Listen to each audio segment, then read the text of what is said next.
MENACE could be the tactical turn-based game you have been waiting for, especially if you are looking for something similar to XCOM.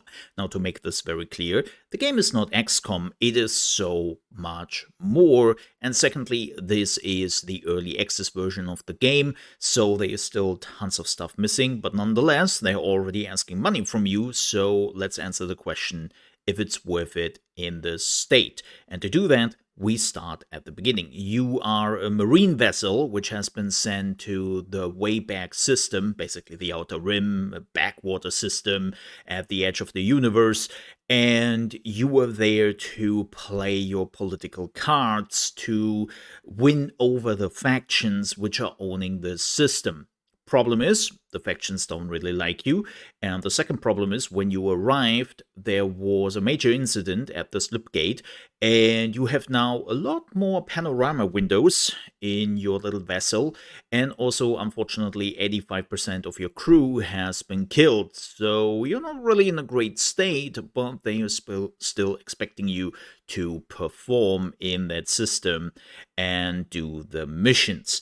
And that means you have to make certain choices, like which faction you want to help. There are timers to it, and every faction also has a ranking system, and the higher you are in that ranking system, the more stuff you are getting unlocked, which will help you in your missions. Of course, you can also go the other direction, and if you're pissing them off too much, you failed your mission and it is game over. But before we are talking about the missions themselves, let's talk about the core aspect of the game. Yes, you can upgrade your ship with a few items here and there to make it easier over time, which is rather cool. But the main aspect are your squad leaders.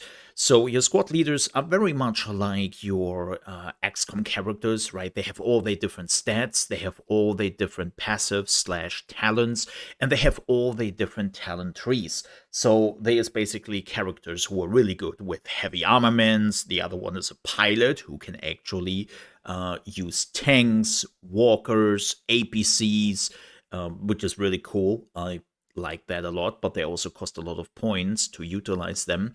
And then they are like your weapon squad, your black ops unit, which is like very stealthy and very fast, and you try to circumvent certain enemies with that tactic.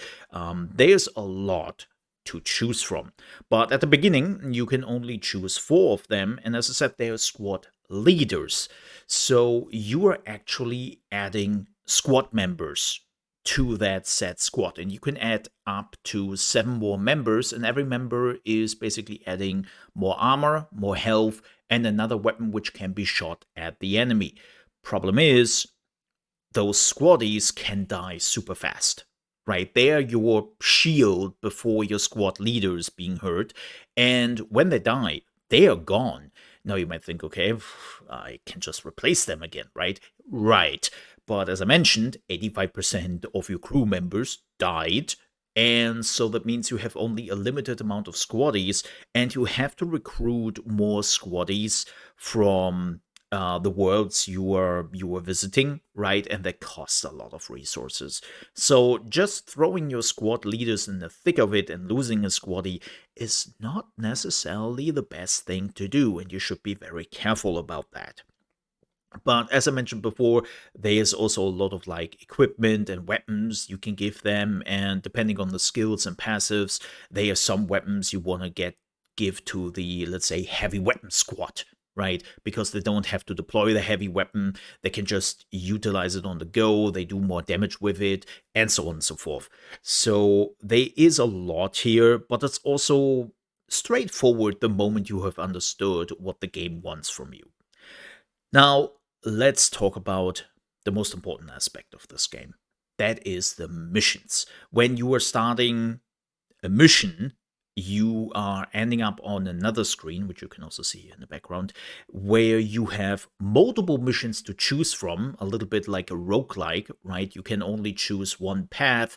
When you are managing that path, you are getting a buff for the rest of the missions, right? So you also choose the buffs you want to accumulate over time, And when you are going into a mission, then you have to do whatever you are out there to do.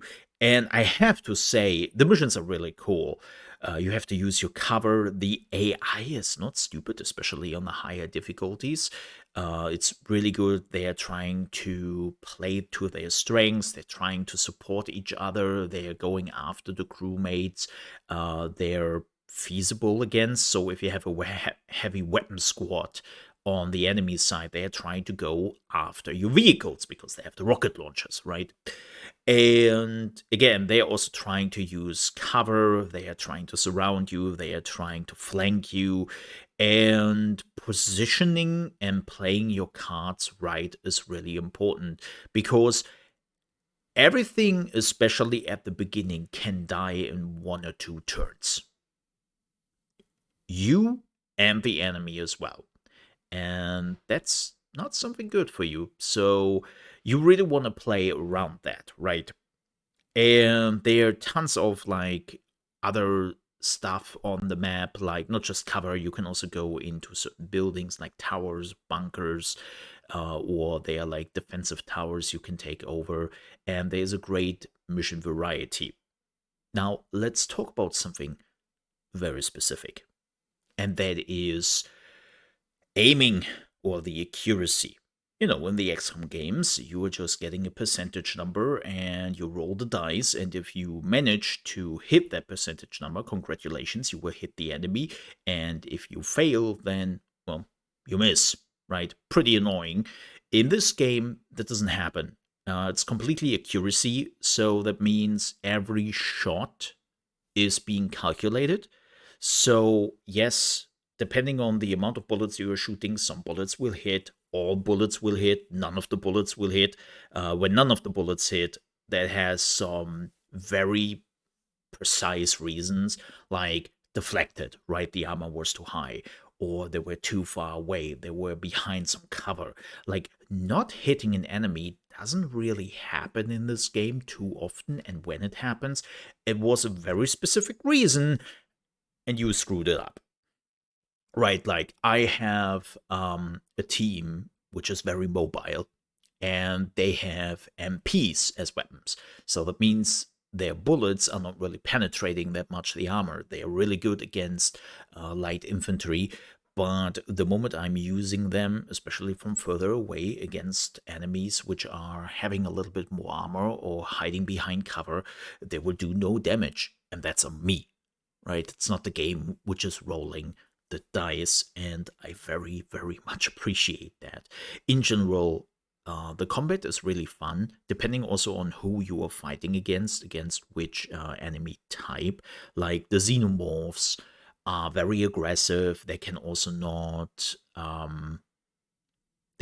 be suppressed, right? They're just charging at you because they have a lot of melee units, and they're trying to get to you as fast as possible, and they are fast. While when you are fighting against pirates at the beginning, then they are trying to flank you. They are trying to find better positions because most of the time they have guns, right? And they're trying to shoot you instead, and you have to use some different tactics there. And what I have to say is the game is definitely harder at the beginning when you don't really have the equipment and you want to be very, very slow in moving forward, because one wrong position in the early missions means probably the end of your squad. And it gets a little bit easier the longer you play, because now you are getting some armor. So if you make a mistake, that armor will probably protect you.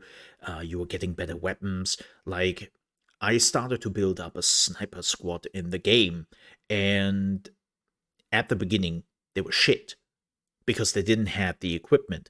Now they have concealment closers, they have battle rifles for medium range, and they have designated marksman rifles for the long shot kills. And especially that concealment is also very important, because even though when you are shooting at the enemy, if you are still concealed, they don't see you. They're getting shot at, they're getting murdered, but they cannot fight back. And that's like a big bonus, especially for my sniper squad, right? They don't wear armor. Yes, they wear clothes which conceal them, but armor-wise, they don't really wear anything, so I don't want them to be seen. So now you might be asking, okay, why are you not just giving them armor? Because every mission you were doing, you are only allowed to bring a certain amount of equipment, so they are equipment points, and if you have too much, then you cannot start the mission. So especially at the beginning, when you are earning some really cool items very quickly, you have to be careful with those mission points, and then you might have to reduce the squaddies in a squad or have to remove something else, right? But what I can say is the game runs perfectly. I had zero performance issues. I had zero crashes. I haven't found any bugs. And I have been really, really happy with this game. Like, it feels so good. If I wouldn't have seen the fat early access announcement when you were starting the game, I would not know that this is an early access game. I would even go so far to say that this is one of the most polished early access game in a long while. And yes, there are some balance issues here and there. I can already tell you that. But it's balance. You know, they're fixing that over time. But when it also comes to content, there's a lot here. Not only does a mission take between like 30 and 40 minutes at the beginning, maybe even an hour because you're still getting your bearings, but the missions take quite a while, and they are basically endless amount of missions in this game. So running out of content is not really something you do easily, and I can already see myself doing another playthrough with completely different squad mates, with completely different weapons, and so on and so forth. So for the money they're asking, there's a lot here, and it is very, very high quality. Like, again, if they wouldn't tell me that this is the beginning of early access, I wouldn't have guessed. And they have already added new stuff over the weekend, like new units, new items, and it's like, whoa, okay, they are moving fast. I mean, it's the developers of Battle Brothers. If you want to look at that game and the history of it, like, they have been doing a very good job with that game, and now they're bringing that to MENACE. And I'm already excited for the future, and I can already recommend it because you will have tons of quality hours, even in an early access game. And I'm normally very careful to give a recommendation for early access titles because a lot of them feel like, ooh, you needed another year or two. This game, again, if that sign wouldn't be there, I wouldn't have guessed it. So very happy with MENACE. And if you looked for something which is very XCOM-esque, but is taking the lessons learned from that game, definitely check it out. With that said, I hope you enjoyed this first preview, review, whatever you want to call it. If you did, please don't forget to leave a like. And also, if you're new to the channel, make sure to subscribe because we are focusing here on the Mole Under Management channel on strategy, turn-based management and building games, all the things strategy related. So if that is your jam, you came to the right place. With that said, thank you so much for watching. Stay safe.